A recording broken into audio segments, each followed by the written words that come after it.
una ronda que terminó siendo la quinta y va a ser la cuarta ronda para pensar la pandemia desde una salud feminista.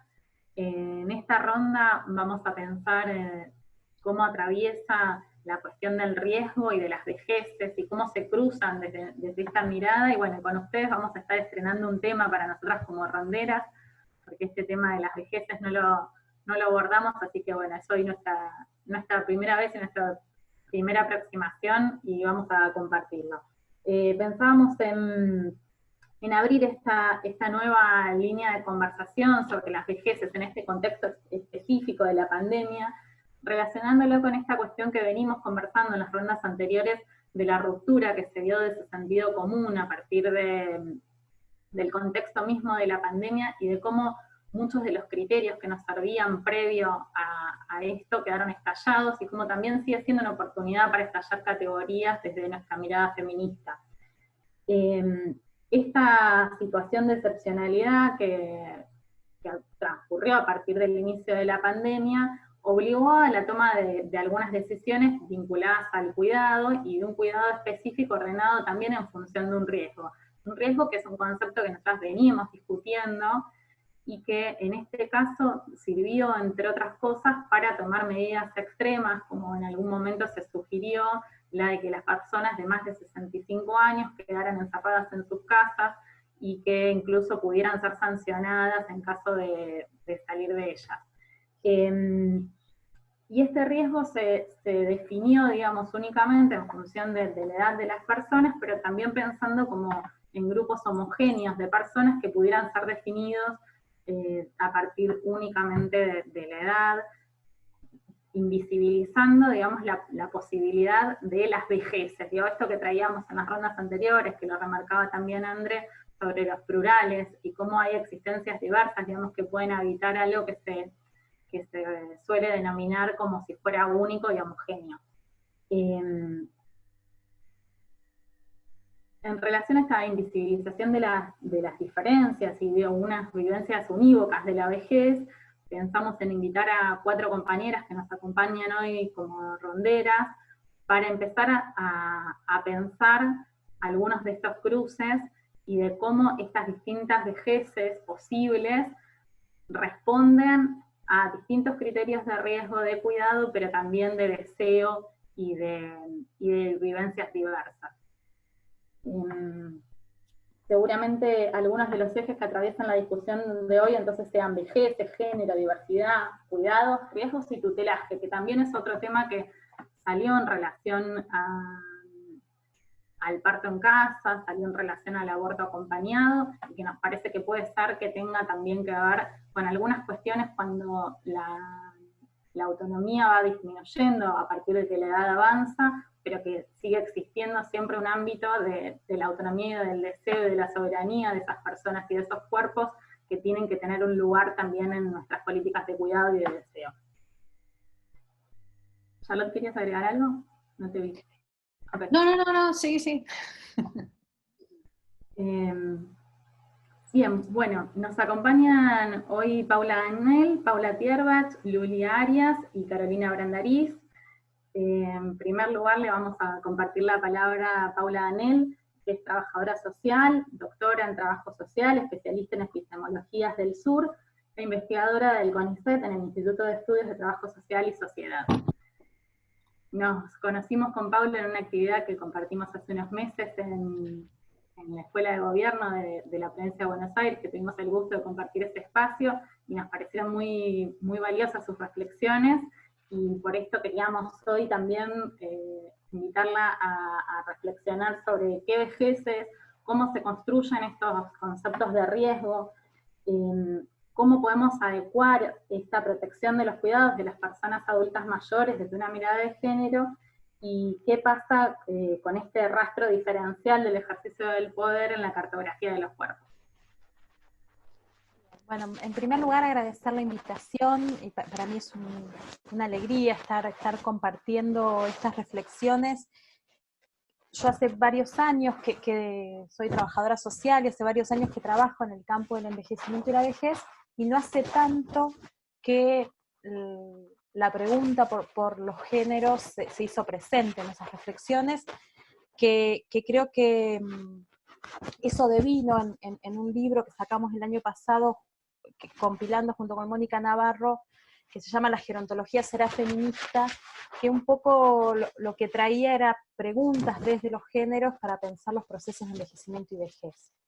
Y arrancaría pensando dos cuestiones. El primero es que pensar los procesos de envejecimiento y vejez nos ponen de cara a pensar la categoría de tiempo, ¿no? Y cómo esa categoría de tiempo se enlaza con la idea de la trayectoria vital. En la previa charlábamos sobre esto que en la gerontología llamamos viejismo o discriminación por edad, en esta idea de que socialmente hemos construido una idea de que no es algo esperable y deseable ser viejo, ¿no? Ni vieja. Y creo que eso va generando marcas objetivas y subjetivas sobre nuestras propias trayectorias, pero que en el caso de quienes venimos trabajando el tema de vejeces, nos hemos hecho en algún momento la pregunta de cómo imaginamos y cómo deseamos nuestro proceso de envejecimiento. Yo digo, cuando yo durante muchos años daba cursos, en los cursos a las cuidadoras domiciliarias, y siempre les decíamos que había dos alternativas, o sea, que había maneras de no envejecer, pero tenía que ver con la finitud de la vida. O sea, que tampoco es que el no envejecer nos lleva a preguntas sencillas, ¿no? Digo, sobre cómo pensamos el fin de la vida. Y ahí, digo, traer esta idea del tiempo y de cómo habitamos el tiempo y qué cuerpos habitan el tiempo nos lleva a pensar la cuestión de la heterogeneidad de los procesos de envejecimiento, y ahí discutir con esta cuestión que la pandemia impuso en relación a las categorías de riesgo, ¿no? Esta idea o esta presunción de que por tener muchos años se constituye per se en un grupo de riesgo. Y al mismo tiempo también la necesidad de pensar pactos intergeneracionales en que cuidemos a las personas mayores, ¿no? Ese espacio de bisagra, ¿no? Porque decimos, estamos en un momento del orden social, del capitalismo, que nos lleva a una mirada individualizante. Entonces también no enunciar que las personas mayores estadísticamente frente al COVID tienen mayor desventaja, porque quien se contagia de COVID, y si es muy viejo o vieja, tiene más riesgos, también hay que enunciarlo, pero tal vez ahí la pregunta posible es cómo se construye, o sea, si los riesgos siempre son individuales, son un grupo de riesgo que es que el riesgo lo asumís porque sos diabético o porque tenés sobrepeso, o el riesgo tiene que ver con cómo construimos los entornos para hacerlos más vivibles, ¿no? Y en esto sí. Perdona, ¿sabes que el micrófono te roza como con la ropa? ¿Has Bien. oído? Es que, sí, ahí mejor. Bien, ahí. Que me muevo mucho, me apasiona. No, y en esto de quién es, o sea, para quién es un riesgo, si es un riesgo que es individual o es un riesgo que la comunidad asume, ¿no? Esta idea de, bueno, si pensamos que las personas mayores deben tener menos presencia en el espacio público, o al menos, o sea, en un espacio público en el que no es lo mismo pensar abril que pensar hoy, donde hay más cantidad de gente que no usa barbijo, donde hay una exacerbación del tilinguería del que no se cuida, ¿no? Entonces también, y que nos pasa a los de la mediana edad, a las de la mediana edad, frente a los propios procesos de envejecimiento de nuestros padres, ¿no? Que un día salimos de que sea libre y puede elegir, y otro día le digo, no salís de tu casa, ¿no? O sea, no es que no nos pasa también estas tensiones, pero sí, me interesaba compartir esta idea de para quién son los riesgos y como jugar a un deslizamiento del concepto, o sea, poder socializar esa idea, y también pensar la cuestión de los cuidados en términos del reconocimiento de la interdependencia, que me parece que todos los debates de cuidado nos llevan a pensar que no son solo las personas mayores que requieren la activación del sistema de cuidado, sino que todos y todas estamos necesitando que el otro use, que se cubra la boca con un barbijo, y que también el Estado intervenga en generar condiciones de capacidad estatal para ese cuidado, ¿no? Digo, me parece que estamos como en un momento donde el cuidado como condición de vida, ¿no? Como esta idea de la preservación colectiva de la vida, tomó, digo, rostros de los más, digo, más fuertes en este contexto. Y ahí, digo, compartir algunas cuestiones en relación a las mujeres mayores frente a las necesidades de cuidado, digo, lo que veníamos viendo con anterioridad, digo, desde las investigaciones y desde las intervenciones, digo, una característica que tiene el proceso de envejecimiento en nuestro país y en el mundo tiene que ver con la feminización del proceso de envejecimiento. Las mujeres tenemos una mayor expectativa de vida, pero eso no significa que esa expectativa de vida sea acompañada de condiciones de salud que garanticen autovalimiento, ¿no? Entonces, muchas veces planteamos esta idea de que vivimos más años, pero con procesos de desgaste mucho más notorios y con la necesidad de que se activen algunos apoyos. Y que esos apoyos no significan que se capturen nuestros cuerpos en instituciones de encierro, ¿no? Que los apoyos muchas veces tienen que ver con, digo, determinadas cuestiones vinculadas al cuidado domiciliario, la asistencia, digo, esto que desde la gerontología planteamos como cuidados progresivos de atención, ¿no? Esta idea de una progresividad que vaya acompañando, y en esta disputa de que la pérdida de autovalimiento no significa la pérdida de autonomía. Pero al mismo tiempo, cuando uno mira los números de quienes residen, o sea, quienes viven en las residencias para mayores, mayoritariamente son mujeres, y mujeres que se avienen a un dispositivo de encierro porque así hemos sido docilizadas durante toda nuestra trayectoria, ¿no? De hecho, yo he trabajado como trabajadora social en residencias y quienes eran más conflictivos eran los varones, que eran los que querían entrar el vino, los que querían salir cuando cobraban, irse a un bar, ¿no? Las mujeres en general eran mucho más dóciles de avenirse a que esto es lo que me tocó, ¿no? Y que eso se explica por la propia historización de cómo las mujeres hemos ocupado lugares de sometimiento, ¿no? Y al mismo tiempo reconocer, digo, y creo que esto también es bastante reciente, que nosotras estemos pensando algunas cuestiones en clave de género es porque las viejas rompieron un montón de techos de cristal, ¿no?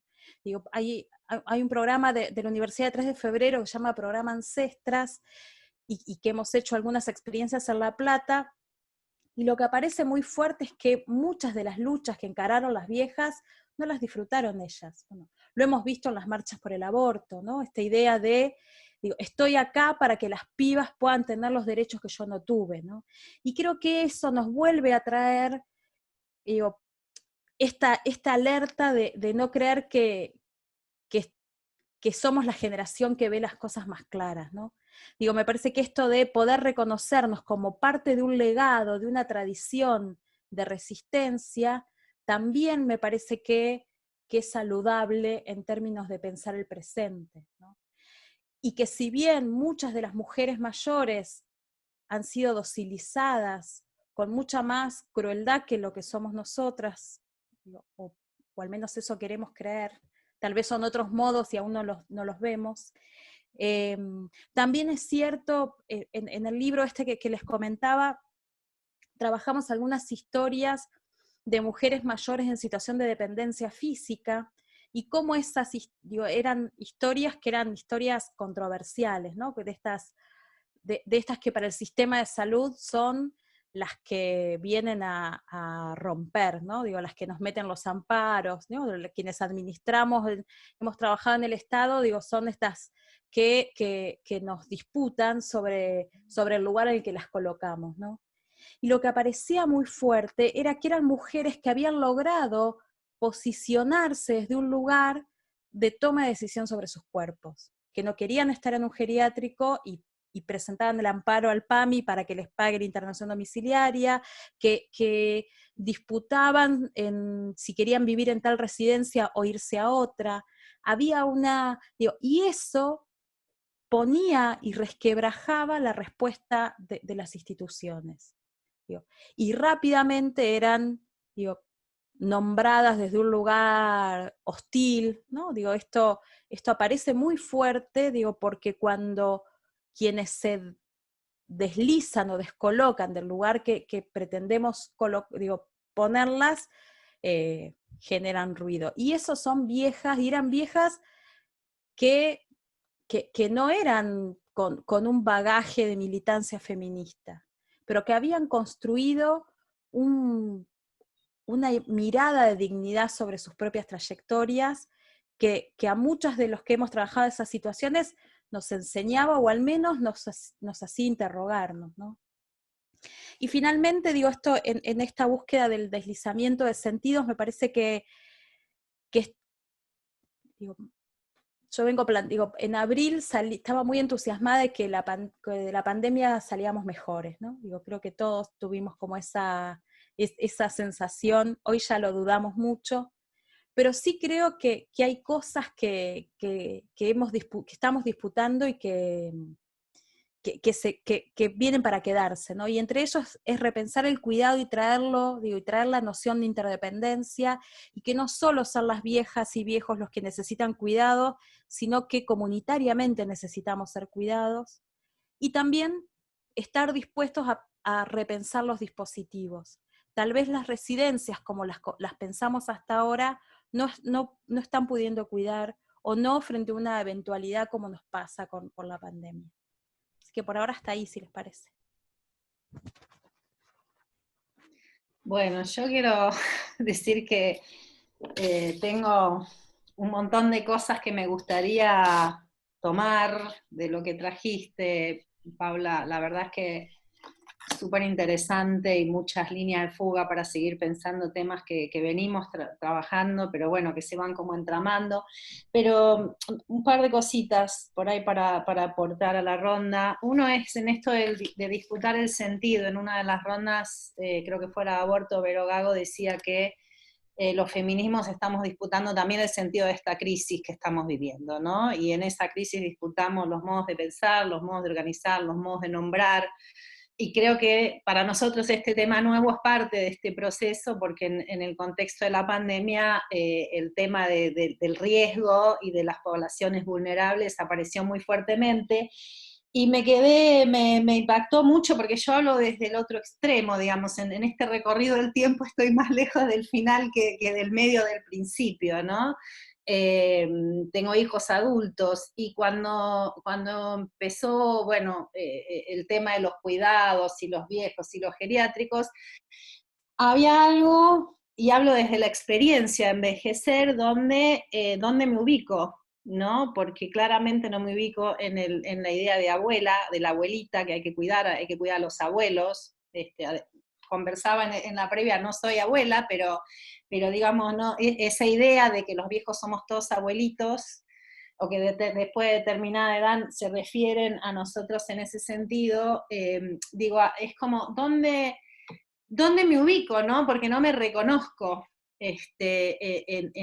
no hay lugar donde ubicarme, y creo que en ese sentido los feminismos son un espacio que crean comunidad. Hablábamos también de crear comunidad, donde esta intergeneracional, donde hay una recuperación histórica, ¿no? De esas trayectorias, de que estamos donde estamos porque hubo mujeres antes que nosotras, y hubo una generación y otra generación que hicieron ese tránsito, y que incluso desde el campo de la salud hablamos de las mujeres, siempre definimos, ¿no? Las mujeres, digamos, cuando son destinatarias del sistema de salud, son las mujeres en edad reproductiva. Antes y después pareciera que no existimos, porque dejamos de cumplir con esa función de reproductora, y dejamos de ser madres, y entonces pasamos a ser abuelos. Y en esto de encontrar un lugar y hacer comunidad, que también algo que conversábamos en la previa, donde un poco lo que apareció, esto que vos decías, Paula, donde el cuidado se convierte en tutelaje. Y cómo cuidar sosteniendo la autonomía, porque la autonomía, algo que también venimos conversando en las rondas, la autonomía es en relación con otros, no hay una autonomía, no podemos sobrevivir por nuestras características humanas, necesitamos de los otros. y esa tensión entonces entre el cuidado y la autonomía, ¿no? Que bueno, en algunos casos podemos vivir autónomamente y seguir trabajando, y en otros casos no, pero que eso no nos convierte en personas dependientes, ¿no? En personas que requieren ser tuteladas, que me parece que ahí se nos abre todo un sentido para pensar, y bueno, y esto de recuperar esta idea de construir comunidad como posibilidad, cómo se construye comunidad, ¿no? Cómo, independientemente de donde uno esté, cómo se construye comunidad para poder sostener el cuidado que además habilite la autonomía de las personas, que siempre es relativa, que a veces es más y a veces es menos, pero que creo que una de las cosas más difíciles del envejecimiento es la pérdida de esa autonomía, ¿no? Bueno, eso, hay un montón de cosas más que me disparaste, pero para que circule la palabra, cedo el micrófono. Yo, si quieren, algo cortito. No, me pareció interesante el comentario, varios comentarios del chat, pero uno, el de Laura Sacchetti, que dice, con la mayor expectativa de vida, ¿no? De las más de 60, tenemos madres de 90, ¿no? O sea, entonces la importancia de hablar de vejeces en plural también, ¿no? Y de estos tiempos progresivos que hablaba Paula. Yo quiero rescatar mucho el concepto de riesgo, porque bueno, vengo de la deformación epidemiológica, y es un concepto que venimos trabajando mucho con las compañeras y con Carlota, y creo que está bueno traerlo porque, bueno, si bien es un concepto que nos permite ordenar a veces y priorizar ciertas políticas sanitarias, se vuelve un dispositivo de poder, ¿no? También. Entonces, la importancia también de ponerlo sobre la mesa, y pensarlo en términos políticos también, ¿no? Que cuando hablamos de riesgo, siempre tenemos que hablar de riesgos en plural, ¿no? Y acá también volver a pluralizar. Y que en general suele haber como ciertos riesgos legítimos, ¿no? Que se instalan como riesgos dominantes, cuando en realidad muchas de las problemáticas, de los aspectos de nuestra vida pueden ser un riesgo, ¿no? Como bien decía Paula. Me parece interesante pensar el riesgo en términos comunitarios más que en términos individuales, porque cuando se transforman en riesgos individuales, el dispositivo de poder opera muy fuerte sobre las subjetividades, ¿no? En cambio, cuando pensamos en riesgos comunitarios, bueno, hay una responsabilidad colectiva sobre la cual trabajar. Y en general, es interesante esto que decís, porque en general el riesgo se piensa en términos poblacionales, se construye información en términos poblacionales y de grupos poblacionales, que después el dispositivo lo termina individualizando, ¿no? Cuando se piensa o cuando se define a los mayores de 65 como población de riesgo, en realidad se está pensando como una población. No significa que todos tengan el mismo riesgo de contraer COVID y de morir de enfermar de COVID, ¿no? Entonces, es un concepto construido colectivamente o poblacionalmente, si se quiere, y nada, me parece que es muy importante eso, ponerlo sobre la mesa para disputarlo, ¿no? También, que la edad claramente puede ser un riesgo, pero muchos otros procesos en la vida también son riesgos. Nosotros lo pensábamos en la ronda de parir, ¿no? De parir en pandemia, en donde ahí claramente se vuelve el dispositivo de los riesgos. Cuando estamos embarazadas, el dispositivo de riesgo opera, ¿no? O sea, ¿qué decisiones vas a tomar en función del riesgo? Y la definición de riesgo que se las quiero compartir es la probabilidad de ocurrencia de un evento a futuro, ¿no? O sea, el riesgo en realidad es una probabilidad, no es una certeza, es la probabilidad de ocurrencia futura. Si es la probabilidad de ocurrencia futura, bueno, hay un futuro que se está definiendo, y como las feministas sabemos, en general no hay un futuro único y posible, sino hay futuros en disputa. Entonces, por eso es importante pensar que atrás de esa neutralidad de riesgo también hay proyectos políticos que están en disputa, ¿no? Entonces me pareció interesante como sostener esta idea de el riesgo como algo comunitario, como algo colectivo a pensar y a pluralizar, ¿no? No el riesgo, sino los riesgos.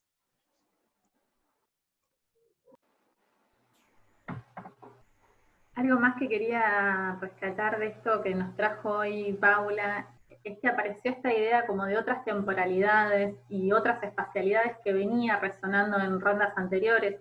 Creo que en la de aborto lo trajo Vero también, Vero Gago, y cómo también esto de poder darse otros tiempos hace que nuestras acciones sean otras, ¿no?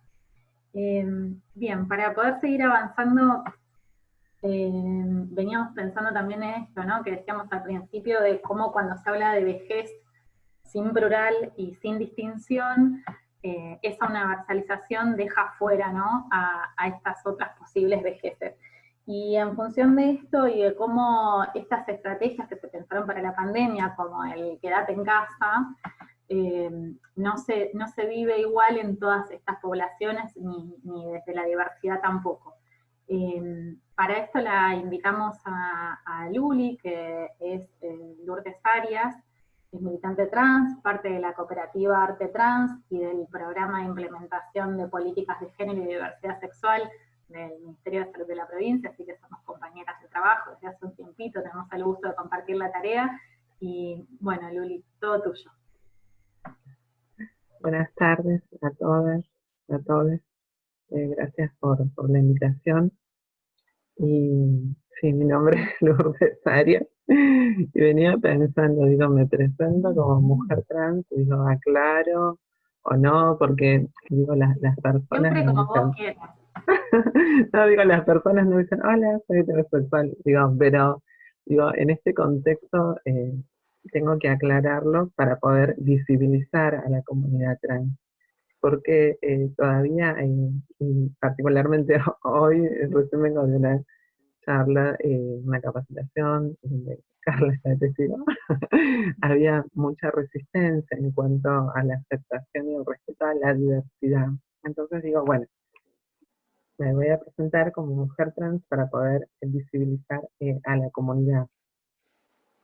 Y lamentablemente una comunidad muy sufrida, muy que históricamente estuvo al margen de todo, ¿no? Los últimos datos, y esto le va a gustar a Andrea porque son cifras de encuestas, eh, gracias a la comunidad LGBT, ¿no? Que pudo recaudar esta información, dicen que el 18% de las personas trans travestis, solo el 18% cuenta con trabajo formal. El 80% está en situación de prostitución. Según el INDEC, 7 de cada 10 manifiesta que desea otro trabajo, más allá de la prostitución. Y de lo que va del año, tenemos más de 70 compañeras trans travesti que perdieron la vida solo en este año. Y la pandemia no hizo más que acrecentar, ¿no?, nuestro grado de vulnerabilidad. Dicho esto, todo esto da un promedio de vida de 35 a 40 años.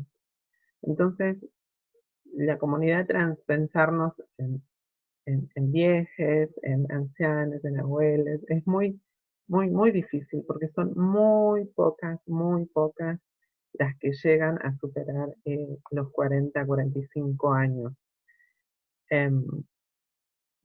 Y estuve charlando con una compañera trans, se llama Flavia, que tiene 55 años, que nació en 1965 en Constitución. Y yo le pregunté, ¿cómo es llegar a mayor, ¿no? Con todo el contexto y la coyuntura social? Y me dice, mira, yo a los 14 años decidí ser trans, realizar mi transición. En el barrio de Constitución vi a una compañera que estaba en situación de prostitución, que estaba escondida, porque en ese tiempo se escondían las compañeras para prostituir. La vi, me habló y me dijo, eh, vos sos como yo. Y la chica quedó como yo, así como, sí, vos sos como yo, sos una travesti. y dice que eso le hizo un clic en la cabeza, ¿no? A Flavia, salió corriendo a la casa, se puso la ropa de su mamá, ella calza 39, y la madre de 37, se puso los zapatos igual, se pintó los labios y salió a la calle. En ese momento, dictadura militar, ese mismo día de su debut como mujer trans, ese mismo día con 14 años, cayó presa. Fue la madre, dice, a buscarla, y cuando llegó a la casa con la esponja, pero no del lado amarillo, del lado verde, ese que raspa, le sacó el maquillaje de la cara. Dice, no sé cuántos días estuve comiendo líquido porque del dolor que tenía en los labios.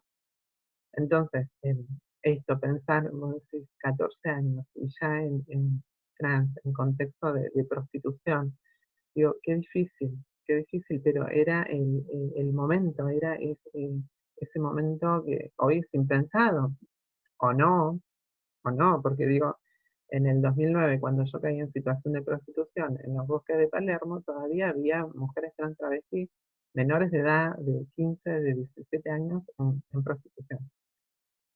Bueno, Flavia dice que en ese momento de la dictadura, vivió desde los 14 a los 40 años prácticamente presa porque había edictos policiales, el edicto policial, el segundo H, ¿no?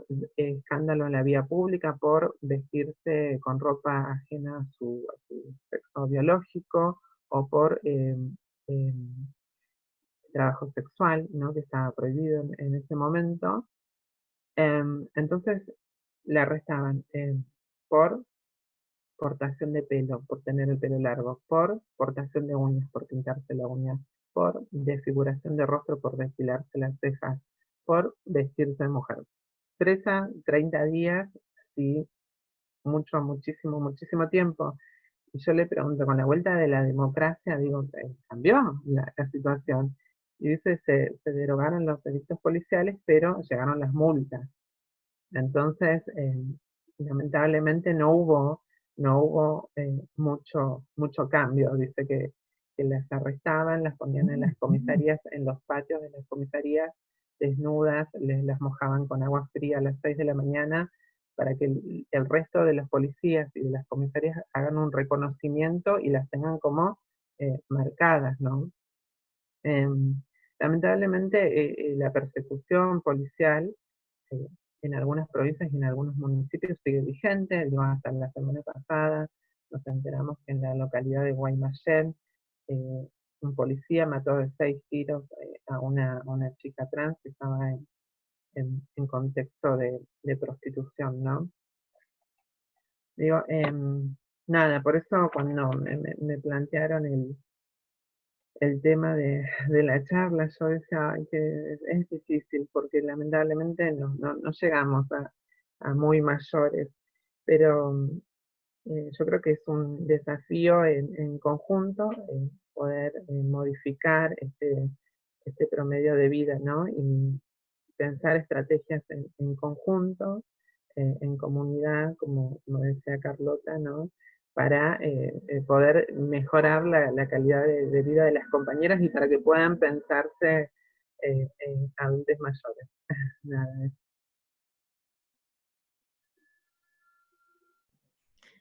¿Puedo recuperar una cosita de Luli que me quedé pensando?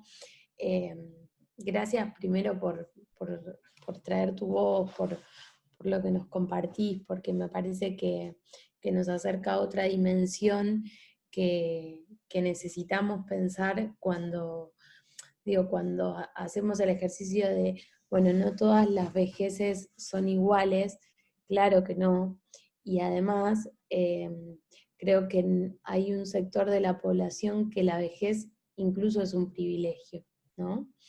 Y vos trajiste algo que tiene mucho que ver con el modo de envejecer, que es el modo de vivir y de trabajar, ¿no? Y los modos de trabajo que cada población encuentra y que la sociedad ofrece para cada uno, también hacen distintas la vejez y o el tránsito por la vida, ¿no? Porque, digo, con una población que incluso no desconoce su expectativa de vida y con un dato construido estima entre 35 y 40 años, digo, ahí creo que lo que nos rompe además del pensamiento es que la vejez no necesariamente está atada a una edad, ¿no? Está atravesada ese concepto por los modos de vida, por la expectativa de vida, por las posibilidades, por las oportunidades. Digo, hay un montón por las condiciones de vida que se ponen en juego al momento de pensar una vejez, por ejemplo, en población trans. Y por eso me parece que también es importante que traigamos esta voz para pensar entre todos, que nos compartas tu mirada, tu experiencia, a mí me encanta escucharte como el relato de una amiga, que te despertó a pensar a vos, y algo que a mí me gusta pensar de la vida no digo toda la población trans, pero sí mucho de las mujeres trans que viven en comunidad y viven y se sostienen mucho en comunidad, ¿no?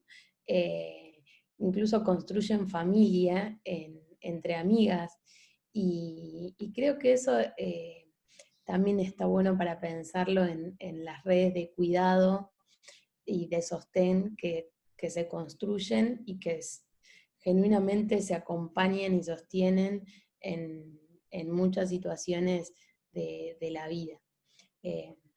Bueno, eso quería compartir.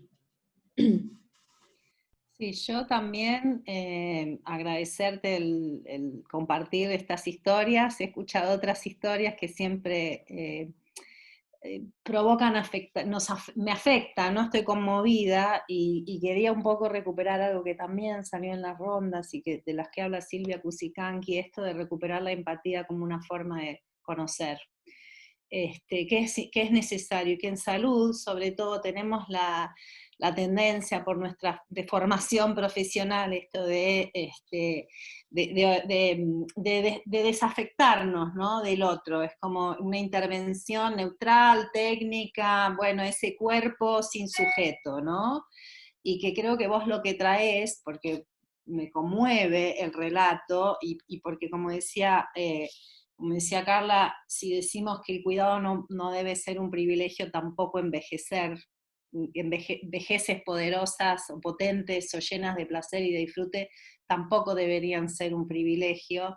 Pero bueno, sobre todo agradecerte esto que vos siempre haces, esta habilidad que tenés, y esta generosidad también de compartir con otros estas historias de vida que nos afectan. Y también alguien dijo en una ronda hace poco, el amor como un posicionamiento político, ¿no? Poder querernos, poder amar, poder ver en el otro un semejante y no una amenaza, que es un desafío tremendo, pero que solo es posible, creo, o por lo menos necesitamos dejarnos afectar, conmovernos y conocer desde ese lugar empático, ¿no? Me parece que también eso es politizar los vínculos, es posicionarse en relación con ese otro desde un lugar que me involucra, ¿no? No es un problema que me es ajeno, y bueno, eso, gratitud y muy conmovida siempre.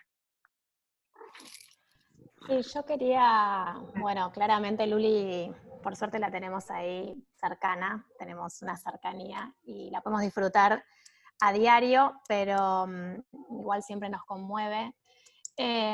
Algo que me parece interesante como rescatar de cuando hablamos de las compañeras travesti trans, que también lo trajo Daniela Castro, cuando pensábamos en soberanía de los cuerpos en el sistema de salud, ahí nos dimos cuenta, veníamos hablando mucho del intervencionismo y del sobreintervencionismo sobre los cuerpos en el sistema de salud, y cuando le toca hablar a la compañera, dice, bueno, nosotras estamos, ¿no?, caídas del margen, no estamos ni siquiera, el trabajo es acceder al sistema, ¿no? Estos márgenes que están como caídos afuera.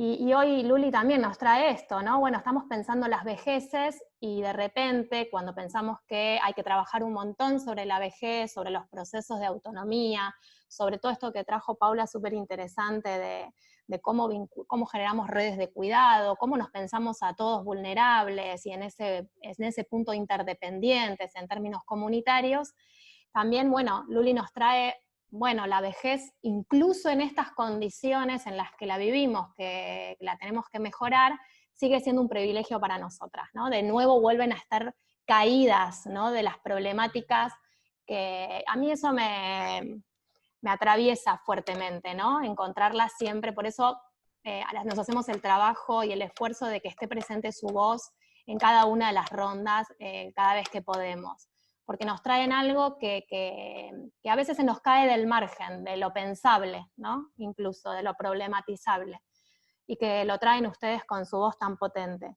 Y algo que me parece que enlaza un poco lo que habló Luli y lo que traía Paula es el tiempo. Cuando contabas esta historia de tu amiga y pensar la vejez o la no vejez, ¿no?, la dimensión del tiempo, el tiempo y la narrativa del tiempo. El tiempo no como el tiempo cronometrado, de minuto a minuto, que a veces la sociedad contemporánea nos hace fragmentar el tiempo y vivir, y la pandemia lo acrecienta, ¿no? Todos los días son iguales, o parecería que son iguales. Entonces hay como una fragmentación del tiempo que nos invalida la historicidad, la narrativa. Entonces empezar a pensar la vejez en esto, ¿no?, en las trayectorias de vida, me parece que le da otro sentido, otra disputa de sentido a eso, ¿no? Me quiero quedar con esto, la importancia, la dimensión del tiempo histórico, del tiempo subjetivo, del tiempo político, ¿no?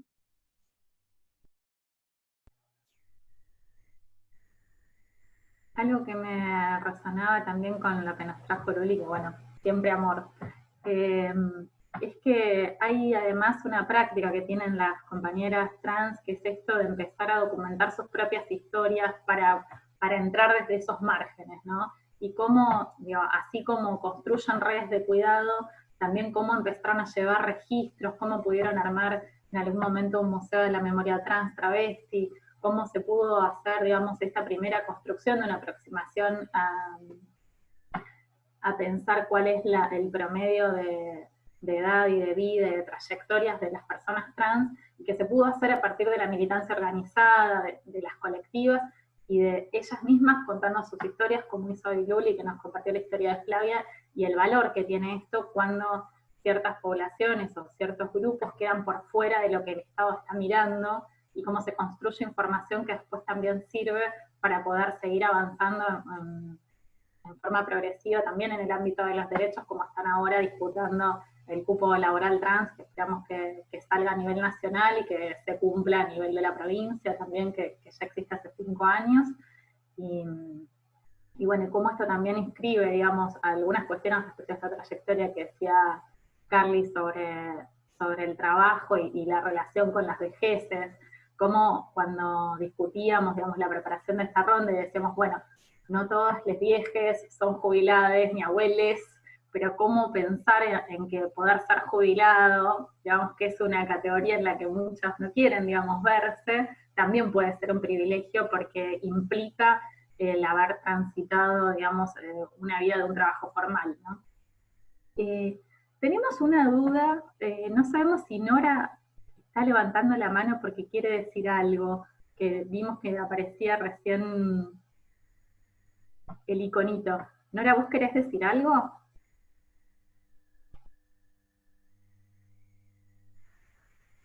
Yo no sé si se me cortó a mí, pero tengo congelada la imagen. Sí, sí, está diciendo que sí. Si querés desmutearte, Nora. Puede que la tengamos que desmutear nosotras. ¿Dónde está? Yo lo estoy haciendo, pero Acá. no sé por qué no pasa. A ver. Papá, lo estamos haciendo todas juntas. Ahí está. No, pero no se le Se desactivó. volvió. Sí, sí. Hola, ¿qué tal? Bueno, primero, un gusto estar escuchando esta charla. Bueno, algo que se me ocurre, socialmente se han impuesto, culturalmente se han impuesto jerarquías, ¿no? Que desgraciadamente tenemos todo el desafío de empezar a modificar o reorganizar. Parece que antes la jerarquía principal estaba manejada por la edad, pero ahora vemos que, por ejemplo, a Luli le están poniendo una jerarquía que no tiene nada que ver con la edad. Y con respecto a lo descartable, puede llegar a ser este límite a partir de los 65 años, donde yo tengo más, aclaro, yo, cuando ya parece que no servimos para trabajar, yo sigo trabajando porque me parece que tiene que ver con la salud, el mantenerse activo, el poder tener, con mantenerse lúcido. Bueno, y de repente hay lugares, en la mayoría de los lugares, que te exigen jubilarte, retirarte, salir de tu hábito, de tu profesión, y bueno, está pasando con la comunidad de Luli, por ejemplo, de tener que salir de un lugar donde uno eligió estar. El tema de tener que pertenecer a una comunidad especial por ese hecho, de tener que salir de la comunidad general, ya me parece que está confirmando esas jerarquías, ¿no? La idea es incluirnos, todos. Por ejemplo, todos, todas, todes. La idea de la inclusión no la tenemos que dejar pasar, ¿no? Para la gente que deja un hábito, que deja un trabajo, que está obligada a pertenecer a una determinada jerarquía que ya no sirve, existen estos lugares que son depósitos de residencia, que se llaman geriátricos, donde no hay ningún control sanitario, donde desde el Ministerio de Salud, yo soy una de las que estamos intentando que estos lugares de fiscalización sanitaria, porque el gobierno de la ciudad lo tiene de depósitos, y casualmente, y no es casual, que hayan sido los lugares donde han sufrido más la pandemia, ¿sí? Esto no está tan relacionado con, tal vez, con la edad, o con la vulnerabilidad de la edad, sino con la falta de cuidado,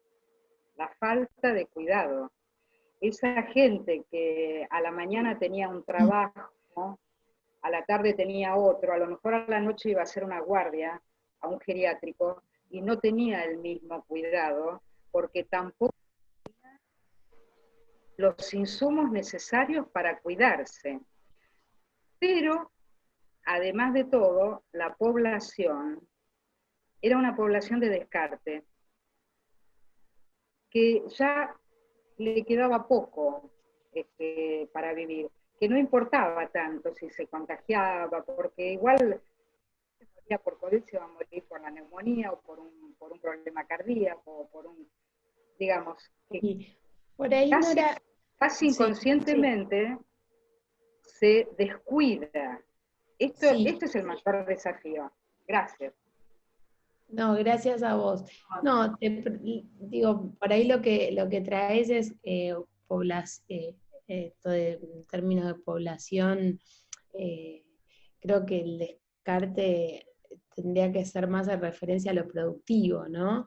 Que vivimos en una sociedad que por ahí lo improductivo tiende a descartarse, pero digo, por ahí la mirada que nos trae, y vuelvo a lo que traía Luli, porque me parece que ahí hay una potencia, que es que cuando incluimos, y lo dijo el otro día Daniela Castro en este encuentro que tuvimos, que fue en otro contexto, pero que nos traemos porque nos ayuda a pensar, que es que cuando incluimos a una población, como por ejemplo la población trans, pero hay muchas poblaciones que están excluidas del sistema, digo, hacemos este ejercicio porque estamos pensando en clave transfeminista, pero cuando traemos poblaciones que están por fuera, no es un beneficio solamente para esa población que ingresa, es un beneficio para todos, ¿no? Para la sociedad. Digo, que la población trans sea incluida laboralmente en los trabajos formales, no solo es bueno para la población trans, es bueno para todos, ¿no?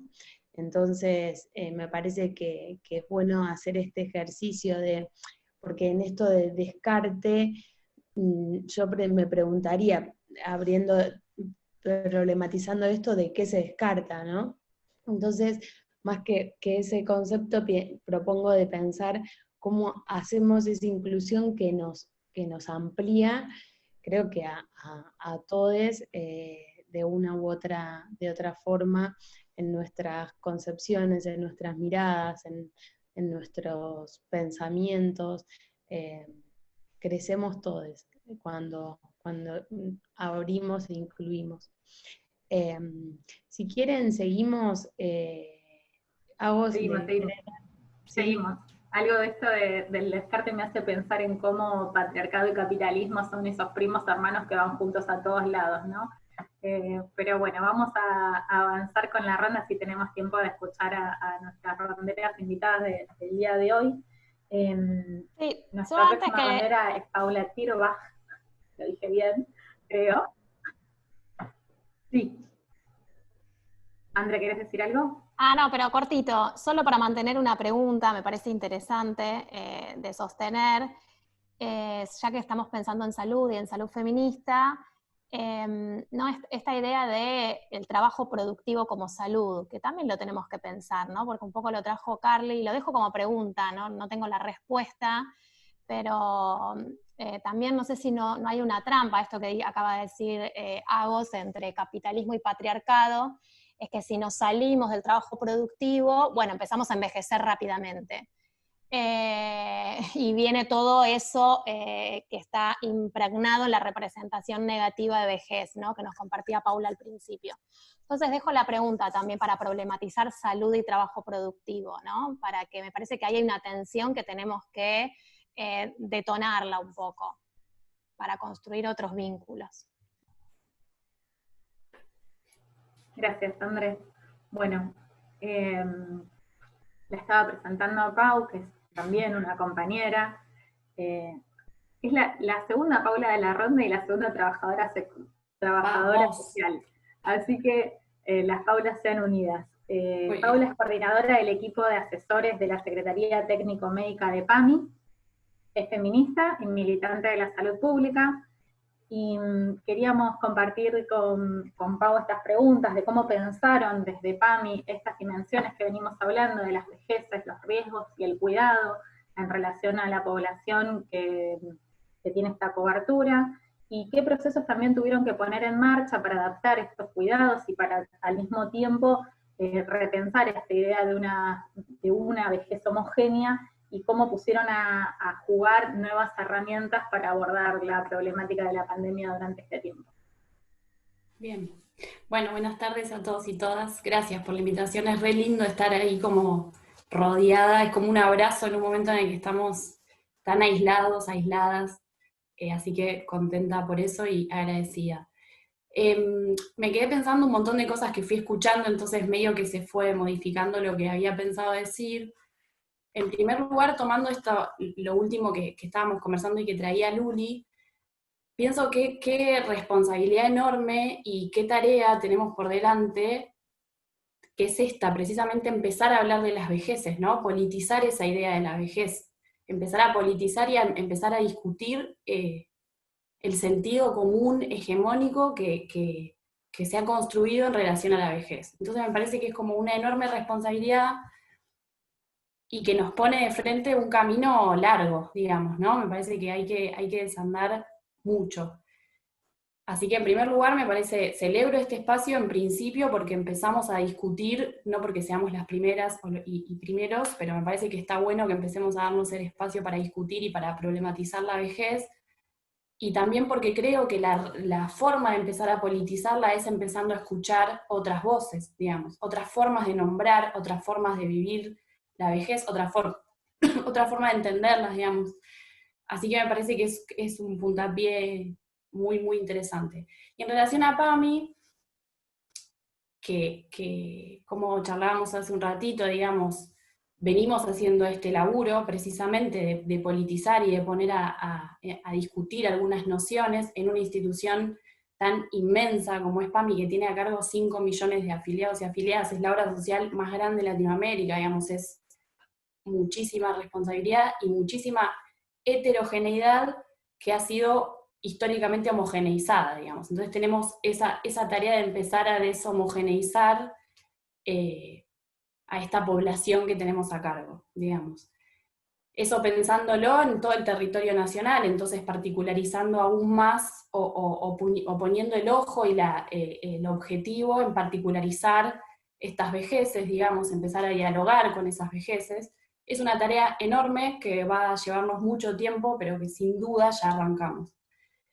Y en ese sentido, digamos, pensando un poco las dos preguntas que recién a vos me hacía o me proponía empezar a charlar, es que pienso, por un lado, digamos, en relación a las medidas que hemos tenido que adoptar, producto de tener a cargo la población con factores de riesgo, recuperando un poco la idea de riesgo a cargo, la población más grande, digamos, tenemos, como decía, 5 millones de afiliados y afiliadas, hemos tenido que realizar muy velozmente un montón de políticas y de decisiones en pos de ese cuidado, de garantizar los cuidados, de garantizar la accesibilidad al sistema de salud, de garantizar los derechos, y que también han tenido digamos, estas decisiones han tenido que contemplar profundamente la posibilidad de los adultos mayores o de las personas mayores de acceder, por ejemplo, a recursos tecnológicos para poder disminuir la circulación de las personas mayores. Y la verdad es que nos hemos encontrado con que, primero que lo hemos podido hacer, hemos podido volver digital, online, un montón de trámites, pero además nos hemos encontrado con una población que muy satisfactoriamente ha podido adaptarse y darle lugar a esas nuevas formas de atención, digamos. Así que me parece que eso es un primer dato para nosotros y nosotras al interior de PAMI, que es que, bueno, tenemos una población a cargo que no es la que históricamente, o que no responde a esa construcción hegemónica que existe sobre la vejez, que de ninguna manera estaría vinculada a la idea del uso de tecnologías, por ejemplo. Lo que nos encontramos es que sí, y que los trámites se pueden hacer, y que la gran mayoría de los afiliados y afiliadas están pudiendo hacer sus controles de salud, y están pudiendo acceder a los recursos de salud que venían utilizando, digamos. Eso por un lado, me parece que en relación a la pandemia venimos dándonos un trabajo a nivel nacional enorme, tratando de volver más locales las políticas, entonces pensar cada una de las iniciativas localmente, y lo hemos podido hacer también encontrándonos con estas ideas que comparto, que es que cuando empezó la pandemia era cómo hacemos para que puedan acceder digitalmente o online a determinados trámites, a que puedan tener sus consultas con los médicos y médicas de cabecera virtuales, pensando que se nos dificultaría el acceso de las personas mayores a la tecnología o al uso de internet y demás, y no nos pasó, digamos, no nos viene pasando.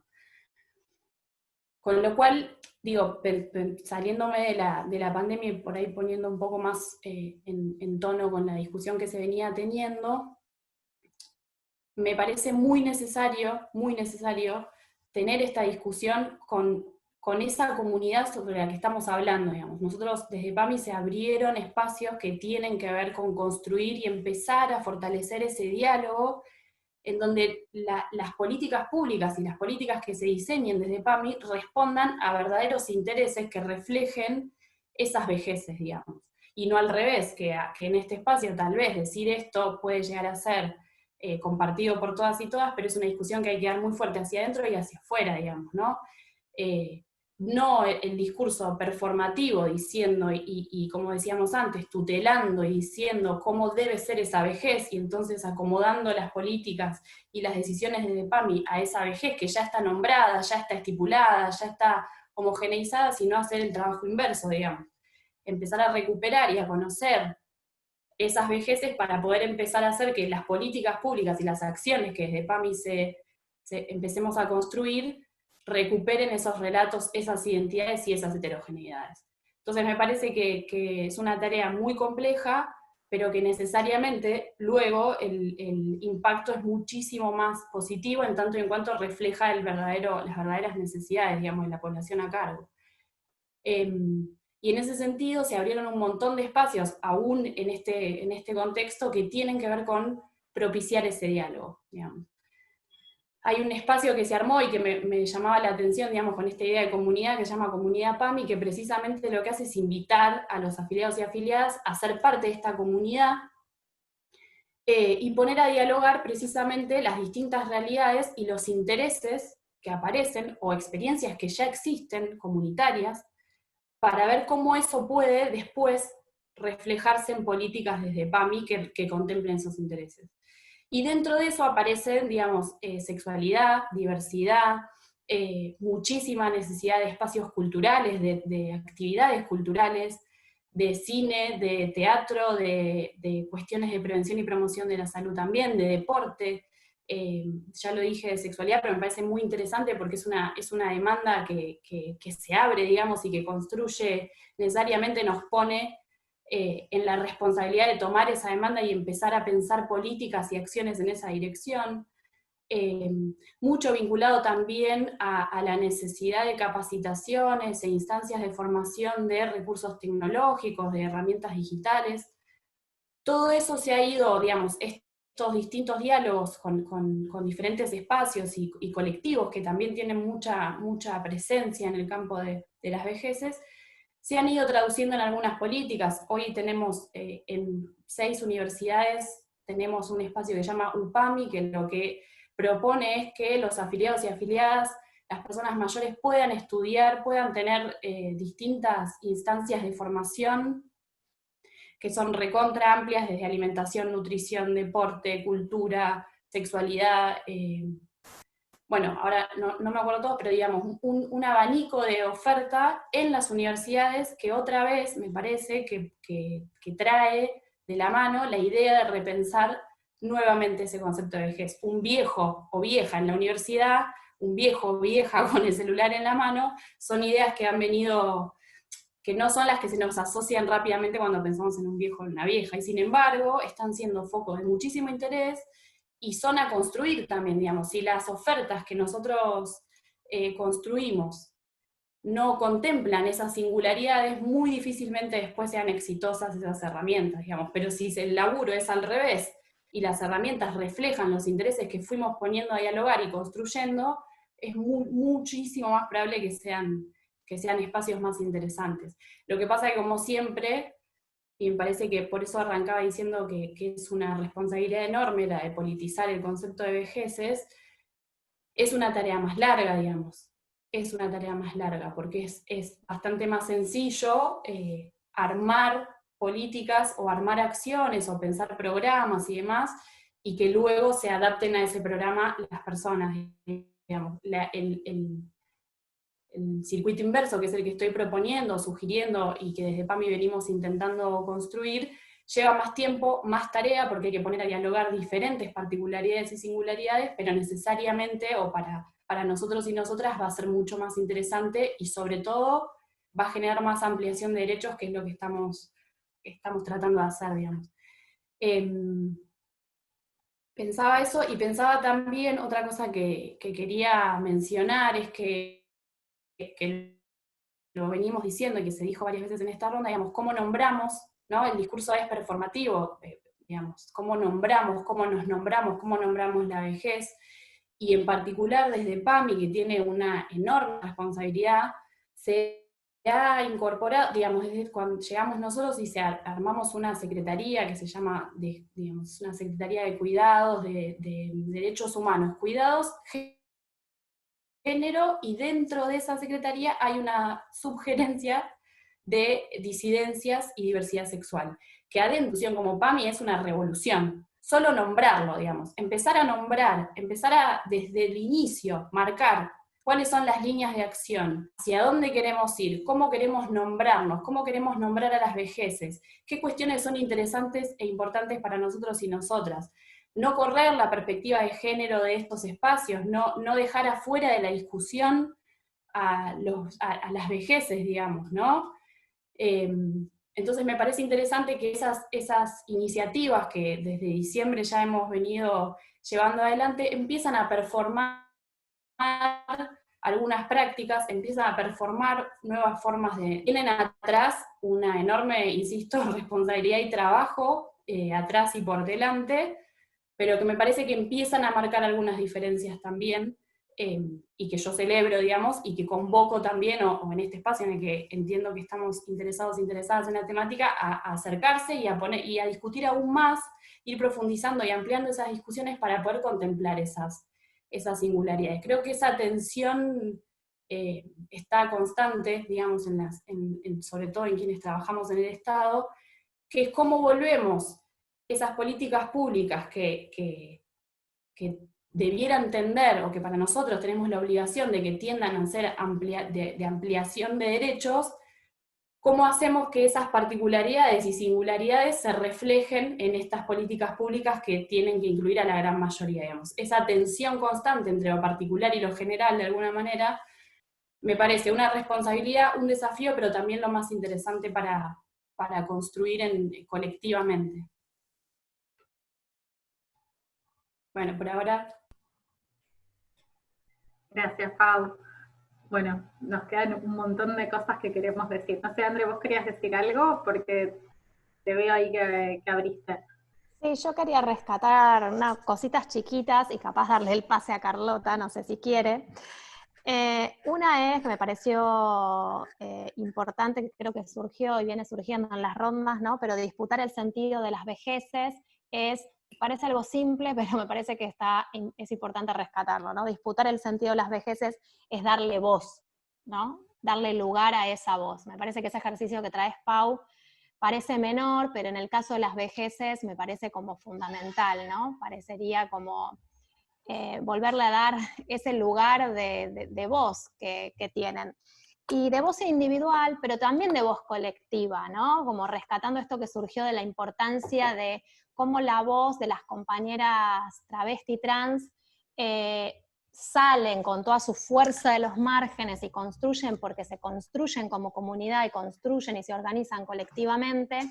Me parece súper interesante pensar en esta voz de las vejeces en términos colectivos y recuperar experiencias. Bueno, nosotros tenemos grandes experiencias en ese sentido, que son las abuelas y madres de Plaza de Mayo, ¿no? O sea, claramente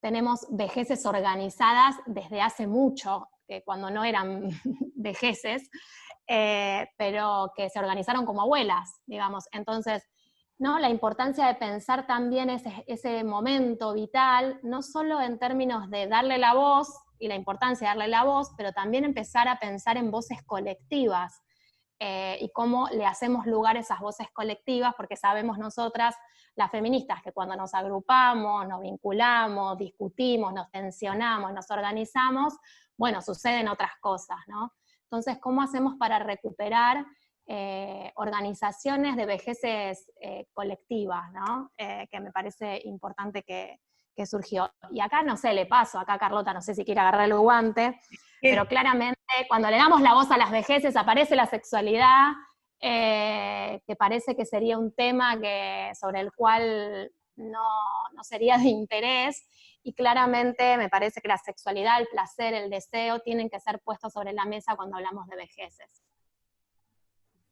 Sí, gracias, Andrés. Yo quería un poco en esa línea, recuperando esta idea que es algo que los feminismos se viene discutiendo desde hace tiempo, esta tensión entre la universalidad, ¿no? El derecho para todos, el acceso de todos, y la singularidad, donde esta idea universal, ¿no? Liberal, universal del derecho, de alguna manera a lo que hace es homogeneizar y invisibilizar las singularidades.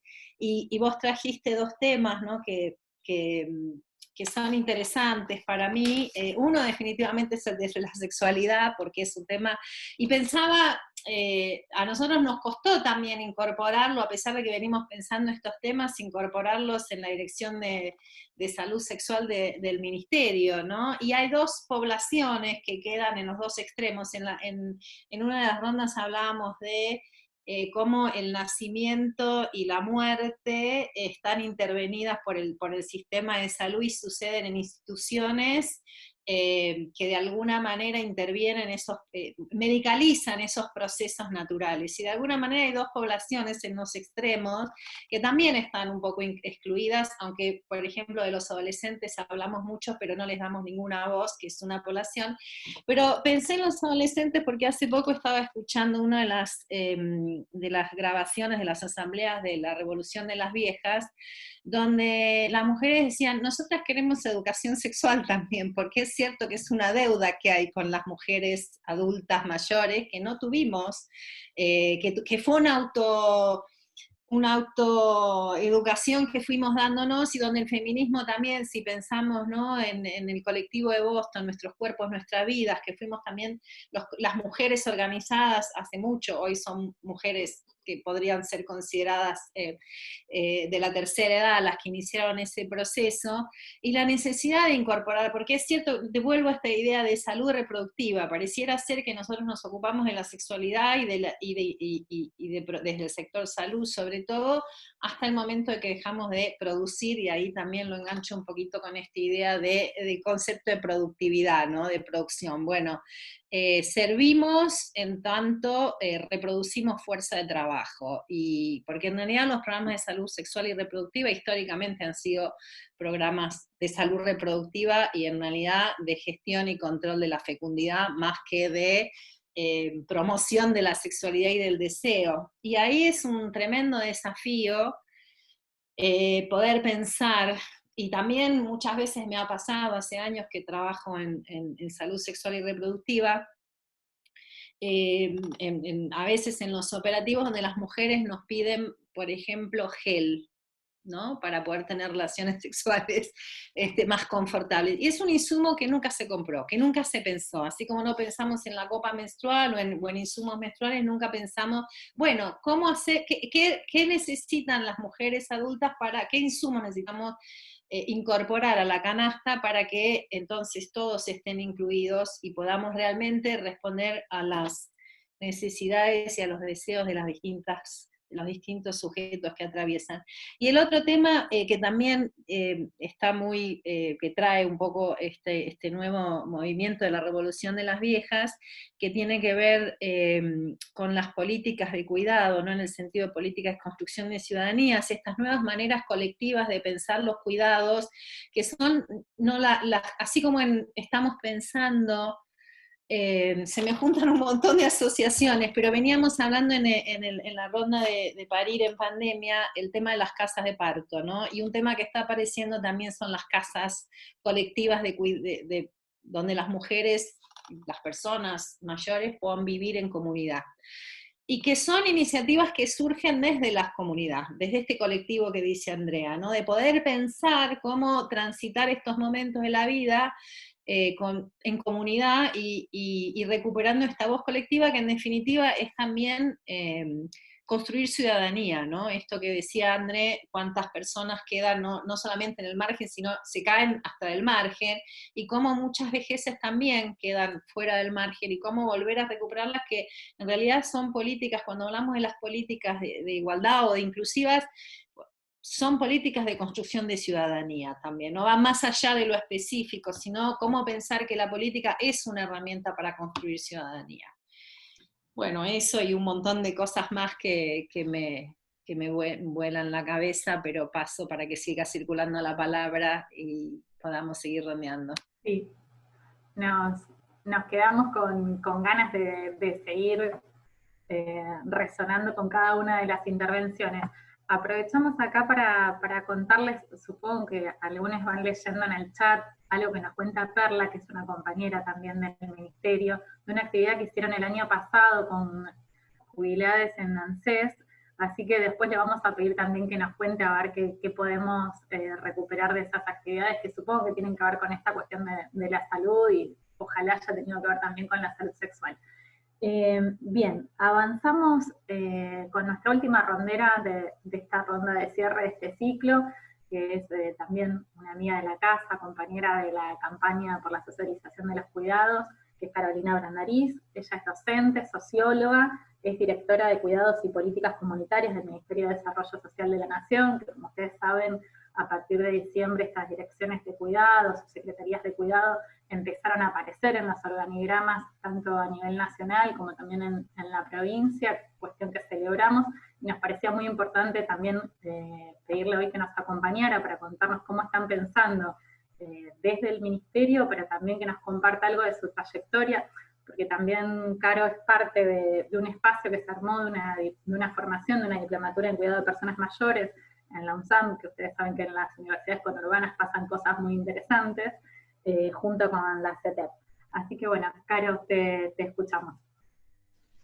Bienvenida. Bueno, primero, gracias por la invitación. La verdad que es un gusto ser una rondera más. La verdad que está escuchando muy atentamente las intervenciones de las compañeras, muy valiosas, muy conmovedoras, como decía Carlota recién. No, me parece que... Disculpa, ¿te podés acercar más el micrófono? Te escucha medio raro. No sé si estás lejos o... A ver, ¿se escucha mejor ahí? Es directamente la compu, no sé si se escucha bien.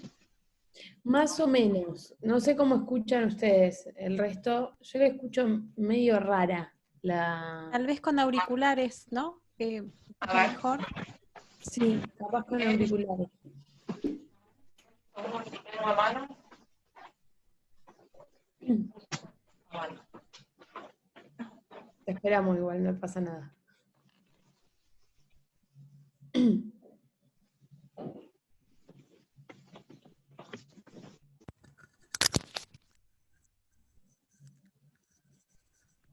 ¿Ahí se escucha mejor?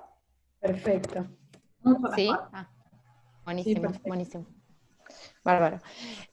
No, pensaba en cómo desde los movimientos feministas construimos esta agenda del cuidado, dándole cada vez más relevancia en la agenda pública y siendo incluso que el Estado se reconfigurara para recuperar estas nuevas demandas que planteó el movimiento feminista en las calles, y cómo nuestro recorrido viene siendo un poco desde el arribo más de comprender al cuidado como el nudo de la desigualdad en el tránsito de las mujeres por el mundo del trabajo, que implican esas brechas de género que muchas veces describimos y que conjuntamente diagnosticamos, hacia concebir el cuidado como un derecho, ¿no? Empezar a pensar que el cuidado es un derecho, un nuevo pilar que todos los estados de bienestar, o todos aquellos estados que se consideren de bienestar, tienen que comenzar a garantizar junto con la salud, la educación, la seguridad social, cómo se inaugura un nuevo derecho, y justamente con motivo de lo que argumentaban muchas de las compañeras, ¿no? De que es una cuestión el cuidado es una cuestión que debe resolverse desde la comunidad, porque todas las personas en algún momento de sus vidas o de nuestras vidas necesitamos de cuidado, porque lo tenemos que resolver desde la comunidad, intergeneracionalmente, porque hay una interdependencia en la resolución de los mismos, y porque el cuidado garantiza la sustentabilidad de la vida, con lo cual eso interpela directamente a la comunidad y eso interpela directamente al Estado. Eso, digamos, como en términos más generales. Luego, respecto del cuidado de personas mayores, me parece súper interesante el planteo de las compañeras sobre cómo poder dar un debate de sentidos, ¿no? Digamos, entiendo que cuando hablamos también de politizar, estamos reconstruyendo o debatiendo con el sistema económico-político mundial qué es lo que se entiende por personas mayores, qué suponemos cuando se habla de personas mayores, del cuidado de personas mayores, y me parece que es muy interesante poder dar un debate de sentidos en el cual podamos discutir con esta idea de Descartes. Yo también había pensado en los mismos términos, ¿no? Donde hay una configuración del capitalismo, del sistema económico y del patriarcado que es un engranaje perfecto, ¿no? Y donde digamos, ya parte de la población, incluso económicamente activa, con los niveles de concentración económica que vivimos, que son inauditos a lo largo de la historia de la humanidad, hacen que estemos hablando de regiones enteras, de países enteros, donde el 40% de la población se considera de descarte, que esto es un poco lo que trae el paradigma de la economía popular, que es lo que plantean los trabajadores y las trabajadoras de la economía popular cuando, digamos, interpelan al Estado para pensar un salario universal, para pensar que las condiciones de subsistencia no son únicamente su responsabilidad, para pensar que hay una patronal que subyace en ese trabajo, que es el sistema económico neoliberal, perdón. Bueno, y distintas características que hacen a un debate sobre el mundo en el que vivimos y donde, bueno, ser vieja o ser viejo en este contexto justamente es ser un poco parte de esa población que no es económicamente activa o que forma parte de esa población que se considera de descarte. Me parece que lo había pensado justamente en esos mismos términos. A su vez, me parece que también, si uno observa, digamos, a nivel regional, cómo se organiza el cuidado, o aquellos países que ya vienen pasos adelante respecto de sistemas integrales de cuidado, de sistemas públicos de cuidado, uno observa que se trabaja en general con 4 poblaciones específicas, donde encontramos a las infancias, donde encontramos a las personas mayores, donde encontramos a las personas con discapacidad, donde encontramos a las trabajadoras y a los trabajadores del cuidado. Y digamos, cuando uno observa las representaciones sociales que se construyen en torno a cuál es el mejor cuidado, cuáles son los patrones culturales que subyacen a ese cuidado, uno puede observar también que el cuidado de las infancias es un cuidado muchísimo más familiarizado que el cuidado de las personas mayores, ¿no? Ya los patrones culturales actuales no son los de hace 50 años, donde muchas veces en la misma composición familiar estaba la persona mayor, integraba esa misma familia, la persona mayor, el viejo, la vieja, como quiera percibirse, ¿no? Pero me parece que actualmente, producto también del mundo en el que vivimos, ese cuidado está muchísimo más desfamiliarizado. Creo que producto de esto también tiene que ver con, digamos, las relevancias que cobran las residencias para el cuidado de las personas mayores, y creo que forma parte de lo que nosotros tenemos que observar críticamente. Por otro lado, también es un cuidado mucho más mercantilizado, hay muchísimas más propuestas del mercado que servicios de Estado que cuiden a ese sector, ¿no? Eso también me parece que forma parte de los desafíos que tenemos quienes actualmente ocupamos lugarcitos de Estado para hacer inteligencia común, como decía la compañera Paula, y para repensar las lógicas en las cuales se viene trabajando, ¿no? Nosotras, recuerdo algunas conversaciones con Mónica Roque y con la propia Luana Volnovich, donde ellas me contaban los esfuerzos que están haciendo para migrar toda una inversión hacia el mercado, hacia el sector público, ¿no? Y tratar de procurar que, por ejemplo, los subsidios que se hacen a título de transferencias para que las familias puedan invertir en cuidados, puedan pensarse en función de la contratación de cooperativas de trabajadores y trabajadoras del cuidado, donde se tenga garantía de los esquemas de formación que estas trabajadoras han transcurrido, donde se pueda tener, digamos, un monitoreo respecto digamos, de cuál es la formación y cómo garantizar un cuidado de calidad, ¿no? Bueno, y también esta cuestión de las residencias que ponía sobre la mesa Paula al comienzo, que también me parece que es súper interesante, ¿no? Porque pareciera que primara también una idea de salud como ausencia de enfermedad, y en realidad parte de lo que las compañeras y los compañeros, digamos, plantean justamente es la necesidad de cierto encuentro, que bueno, actualmente está suspendido por las medidas de aislamiento y porque nos tenemos que cuidar, pero de cierto encuentro en el sentido más lúdico, cultural, literario, de disfrute, vinculado al deseo, propio de la trayectoria que el movimiento feminista también nos imprimió. Me parece que es importante revisar esa concepción más de las residencias en función de poder imaginar, como decía Paula al comienzo, otros esquemas posibles de cuidado donde, digamos, donde haya un lugar para el disfrute, ¿no? Donde haya lugar para el deseo.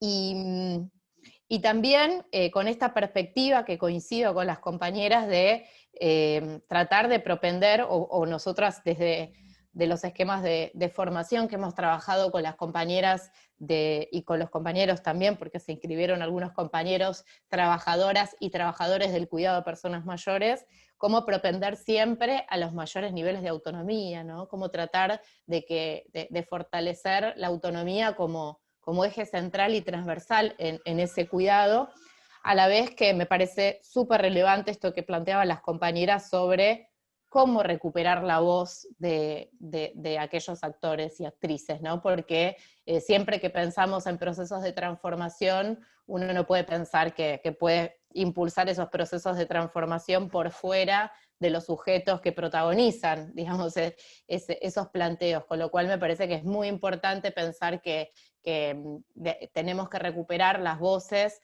y las voces colectivas también, las conclusiones colectivas, las sistematizaciones, los planteos generales que van construyendo las personas mayores respecto de cuál es el bienestar para ellos, cuál es el deseo de tránsito de ese momento etario, de ese momento de su vida para esas personas.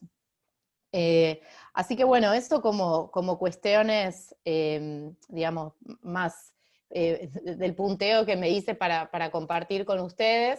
Me parece que bueno, que digamos, tanto el planteo del cuidado de las personas mayores como el planteo de los cuidados en general es una disputa de sentidos al nudo del sistema económico-político actual, porque de algún modo, digamos, y parte de esto se puso en consideración en lo que fue pasando, o lo que fue atravesando nuestro país en estos meses, porque implica, digamos, poner en el eje central la prioridad del cuidado de la vida, que eso fue parte también de lo que, con las cuestiones con las cuales tuvo que lidiar y sortear, de algún modo, Alberto Fernández sosteniendo estas medidas de aislamiento social preventivo obligatorio, cuando, digamos, a propósito de todas las críticas que tuvo de los espacios más de anticuarentena o de,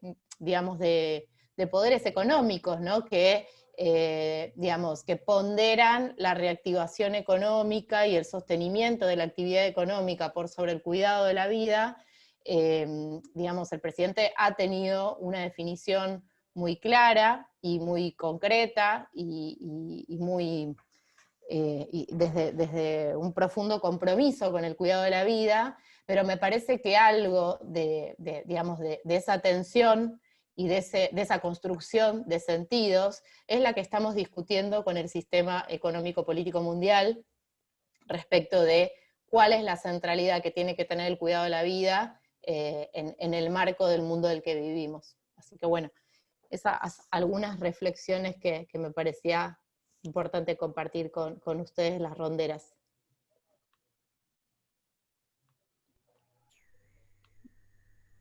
Bueno, no sé si alguna quiera tomar porque tengo varias cosas que Caro me trae a la cabeza. Algo, bueno, que tiene que ver, ¿no? Una siempre piensa desde de los lugares que habita y de las trayectorias propias, y que uno de los vínculos que en este contexto más se sufre es la distancia entre nuestros niñes, nuestras niñeces y nuestros abuelos. Y me parece súper interesante esto que traes, Caro, de pensar que quizás son dos grupos poblacionales que claramente están visibilizados como poblaciones de cuidado, no son los únicos, pero son dos poblaciones o grupos que con sus heterogeneidades y diversidades van requiriendo diverso grado de cuidado, y nunca pensamos a veces cuidados en donde está ese vínculo presente, ¿no? Porque me parece que está bueno rescatar la importancia de ese vínculo en términos de subjetividades, ¿no? Y a veces pensamos, bueno, estrategias de cuidado para las niñas, estrategia de cuidado para aquellos adultos mayores que requieren cuidados, y nunca los pensamos en vínculo, cuando en general es un vínculo que me parece que en términos colectivos tenemos que empezar a pensar y rescatar. Y después, otro lado, quiero hacer una crítica constructiva a las ronderas, a nosotras mismas, y es que se nos ha escapado algo, me parece, en esta ronda sin darnos cuenta. Quizás es porque la primera vez que nos ponemos a pensar sobre esto, que trajimos voces súper interesantes que vienen pensando y problematizando, o no, o las forzamos a problematizar sobre las vejeces, pero no tenemos ninguna voz de ninguna vejez. Entonces, bueno, Carlota, vos sos rondera, pero de las invitadas. No, me parece como interesante esta tensión, ¿no? De que, bueno, que no nos olvidemos nunca más, me parece que surgió todo el tiempo en la ronda, no nos olvidemos nunca más de rondear sobre las vejeces sin invitar a las vejeces organizadas, ¿no? A las vejeces organizadas o a las vejeces que se estén pensando en esos términos. Lo digo como para nota para nosotras, pero me parece que surgió en toda la ronda la importancia de darle la voz, y justamente me parece que, no hemos tenido esa voz presente en esta ronda, y que quería remarcar.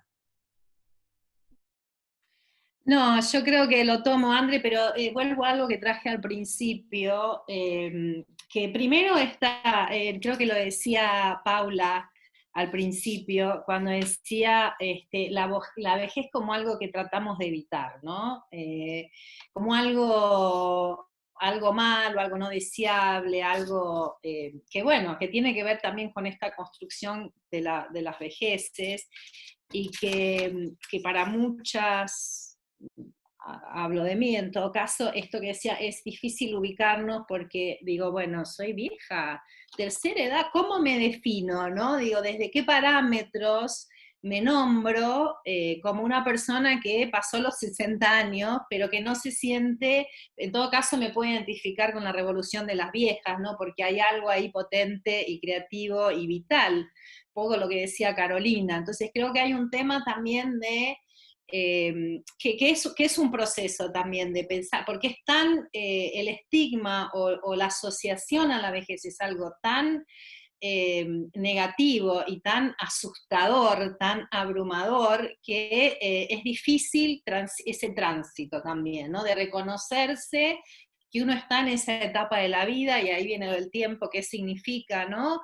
Si lo que te determina es la cronología o la trayectoria de vida.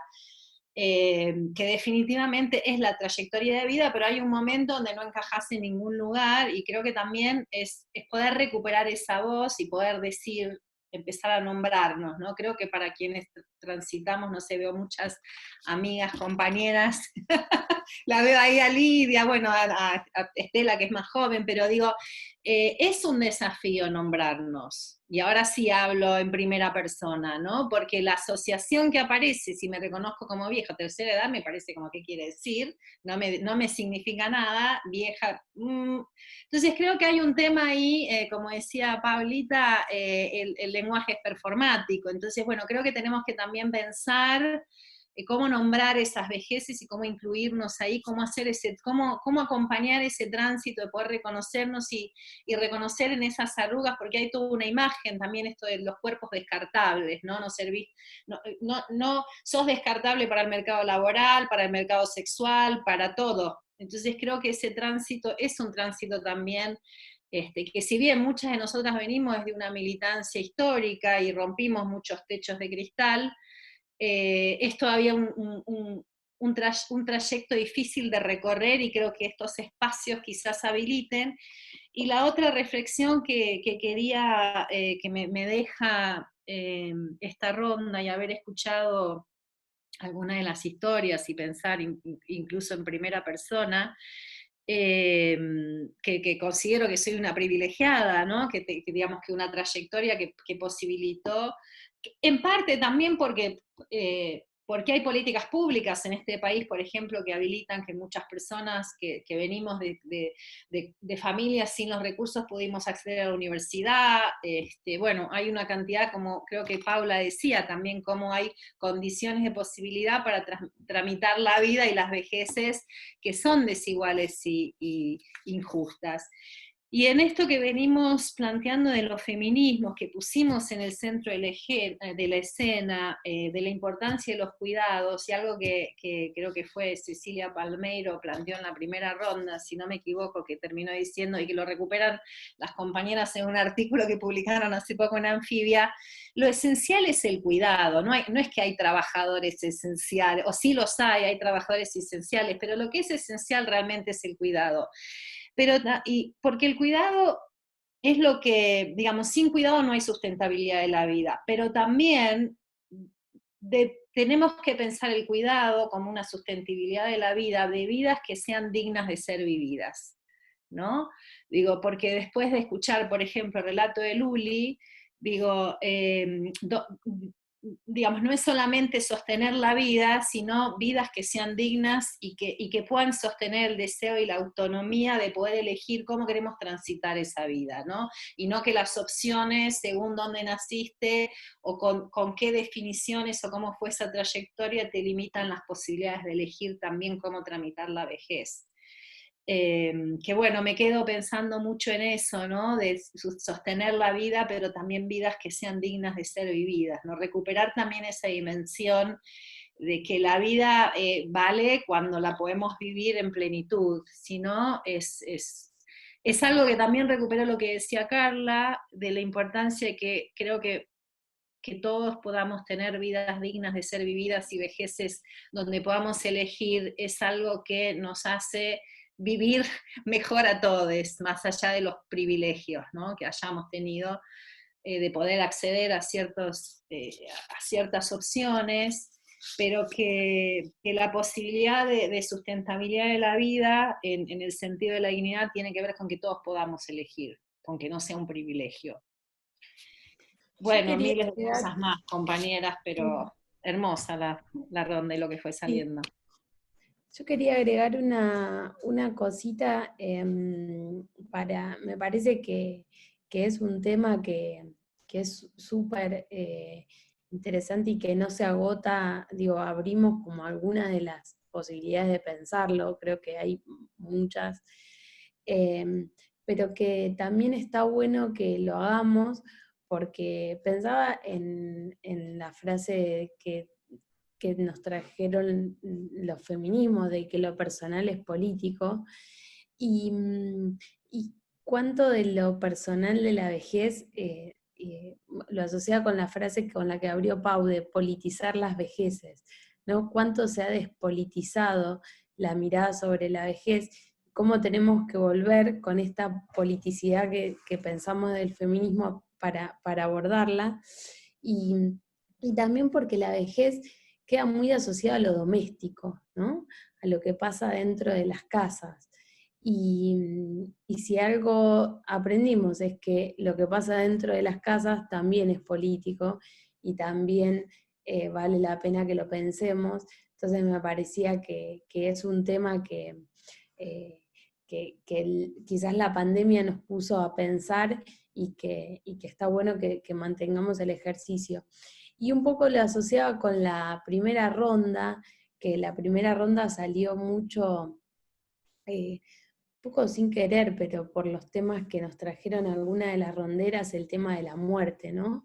Y de sacar del closet la muerte y hablar de eso en este contexto que está pasando y que y que ninguno de nosotros es ajeno a eso. Y quizás la vejez también se asocia mucho con el momento de morir. Y creo que algo de lo que nos trajo Cecilia en esa ronda de pensar la muerte como parte del proceso de la vida, y que cuando lo pensamos así le sacamos el peso dramático a eso y que morimos porque nacemos y es parte de nuestro proceso. Creo que también incluso la pandemia nos hizo pensar de que la muerte no solo llega con la vejez, ¿no? De que también hay un montón de otros episodios que nos pueden llevar a eso, y volver a tomar ese tema, pero para sacarlo del closet, como nos propusimos en la primera ronda, y volver a traerlo para pensar en este encuentro. Y la otra última cosita que me parecía que estaba bueno que pensemos, que así como estamos haciendo una revisión de nuestras historias personales desde lo político, creo que si hacemos un ejercicio de pensar en las microhistorias de las vejeces que nos preceden, seguro vamos a encontrar historias de resistencia, historias silenciadas, pero que hoy las pensaríamos de otra manera. No sé, me parece como algo interesante para pensar en les viejes que nos precedieron. Eso. Pau. Para ahí, cortito, digo varias cosas, me quedé pensando, pero dos cuestiones así para compartir en relación al lugar de la universidad en esto, ¿no? Y dos cosas. Uno es, pensar este contexto sin mencionar los 4 años de desastre del macrismo, hay que enunciarlo, ¿no? Y en ese punto, hasta el 2015, y sobre todo 2014, 2015, fue como un momento de mucha expansión a través del Ministerio de Desarrollo, de brindar todos los cursos de cuidadores desde las universidades, lo cual hizo que la presencia de las mujeres de los sectores populares en las universidades formándose como cuidadoras, con una clara posibilidad de ejercicio del trabajo, ¿no? En mejores condiciones. Eso en el 2015, como todos sabemos, fue cortado, o sea, se puso bajo sospecha todos los convenios que teníamos, y desde la Universidad de La Plata, desde Trabajo Social, generamos un curso que después se convirtió en una diplomatura en cuidados, no me acuerdo el nombre exacto, pero es de cuidadores de personas mayores y personas en situación de discapacidad, disputando un poco en el territorio, porque las otras ofertas que existen en la ciudad son todas aranceladas, y no sin dificultades, con problemas de financiamiento, salimos a disputar desde la universidad el brindar los cursos dándole continuidad, ¿no? a esta línea. Y la otra cuestión que hoy yo nombraba a las compañeras de UNTREF con el programa Ancestras, y nosotros tenemos un proyecto que se llama Tejiendo Redes entre Vejeces, Territorios y Feminismos, y que en el contexto de pandemia reconvertimos en una página de Facebook, en algunas actividades, también poniendo ahí a disposición, ¿no? Porque el UPAMI arranca en el 2008 y hizo que muchas viejos y viejas de sectores populares lleguen a la universidad, pero es cierto que hay ahí un núcleo, para pensar desde el género, para pensar desde los feminismos, que no había sido, tematizado. Y creo que estas propuestas y este movimiento de estar dispuestos, ¿no? Desde la universidad, porque inclusive en nuestras propuestas que nos hizo encontrar a quienes veníamos pensando las vejeces y a quienes venían disputando desde el feminismo, también construir como una población legítima para las luchas del feminismo, ¿no? Esto que hay otras banderas que todavía no hemos generado, no hemos puesto, ¿no? Y que me parece que en eso se fue dando como parte de la resistencia y de habitar desde la universidad y sobre todo porque los 4 años del macrismo hicieron mucho daño, y creo que está bueno, digo, que no nos olvidemos, y que la agenda de la pandemia nos haga olvidar que arrancamos mal para afrontar la pandemia porque se había desarticulado mucho. Eso nomás.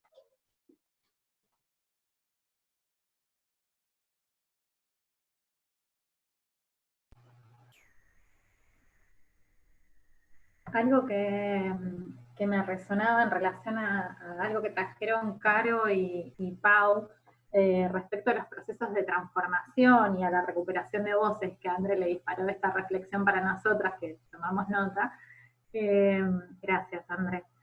Me parece que tiene que ver también con otros modos de hacer en la gestión. La semana pasada el tema que compartimos fue la gestión feminista, y me parece que hay algo de esos procesos de transformación cuando se busca la incorporación de todas estas voces que suelen estar en los márgenes, que se ven como procesos más lentos, que quizás tienen esos tiempos demorados de poder escuchar, recuperar y transformar, que quizás tienen esta característica de ser procesos mucho más largos, pero también son procesos mucho más potentes porque son colectivos y porque son construidos siempre con las personas, digamos, que son, en este caso, los destinatarios de las políticas, ¿no? Pero cómo esa potencia, ese modo de hacer de otra manera, al menos para nosotras, creo, me animo a decirlo por mis compañeras también, es un modo feminista de hacer. Así que gracias por eso también.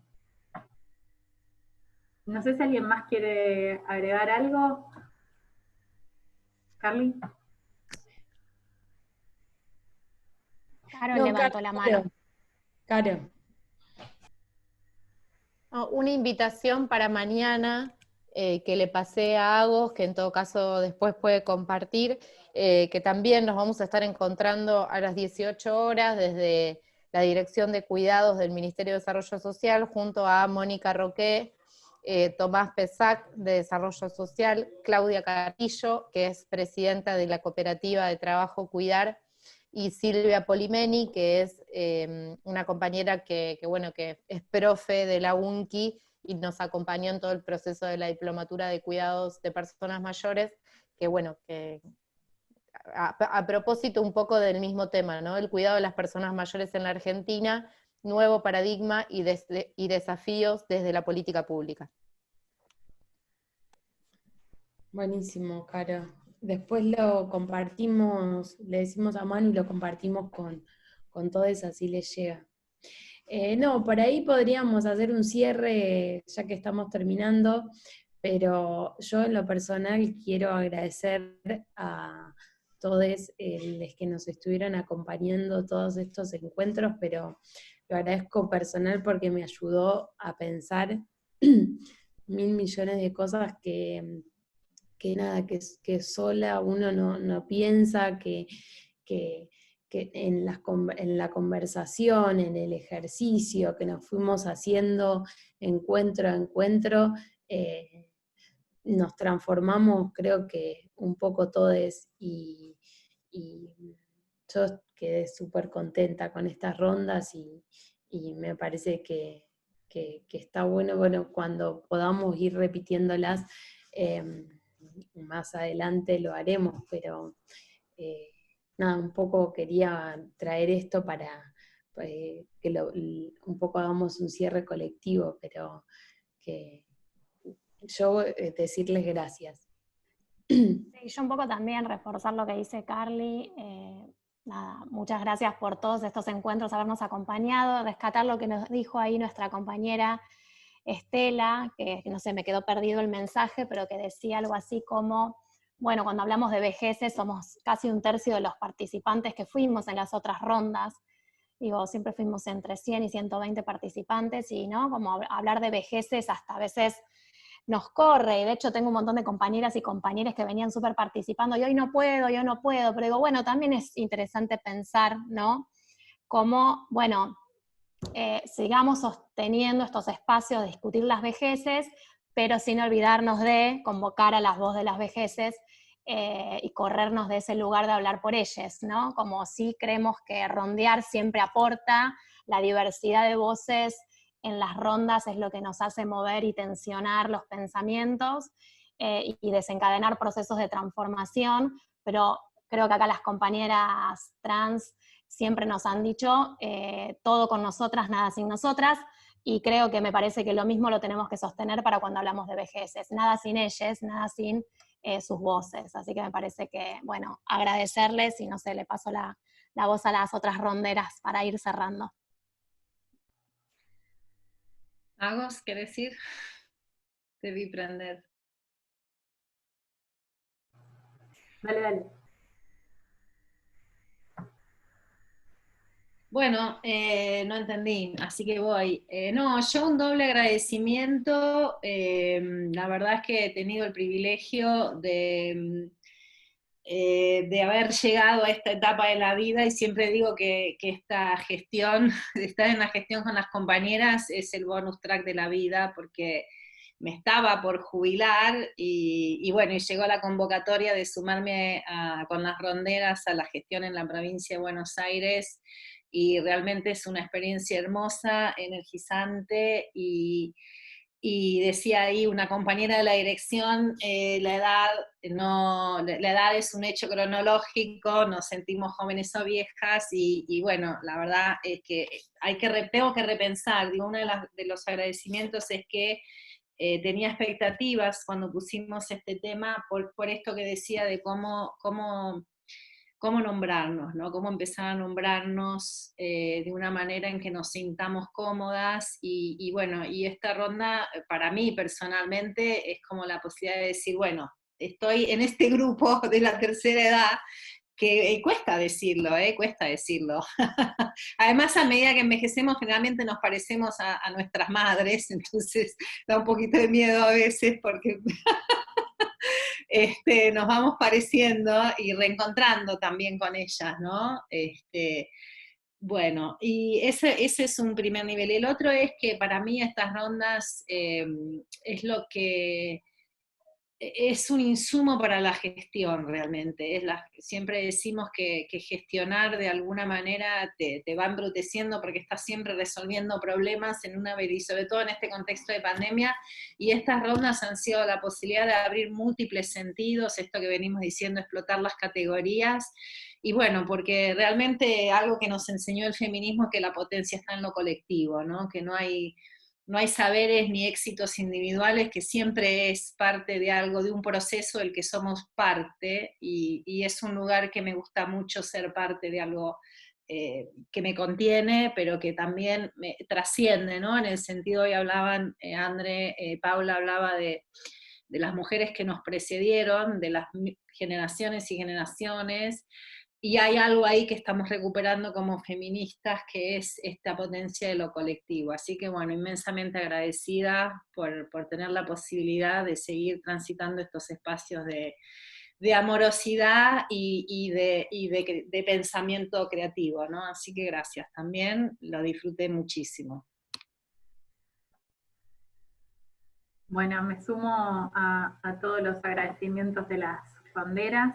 También aprovecho, además de agradecerles a cada uno de todos ustedes de haber estado participando y acompañándonos, agradecerle a Manuela, que es nuestra compañera que les estuvo enviando los mails, que nos abrió la sala y que estuvo atenta todo el tiempo a que esto esté funcionando. Así que bueno, gracias Manu, no te vemos, pero sabemos que atrás del logo de la fundación estás vos. Y también es un gusto compartir la tarea con Manu. Y bueno, muchas gracias por este ciclo de rondas, gracias a nuestras ronderas de hoy, a Caro, a Luli, a Paula y a Paula.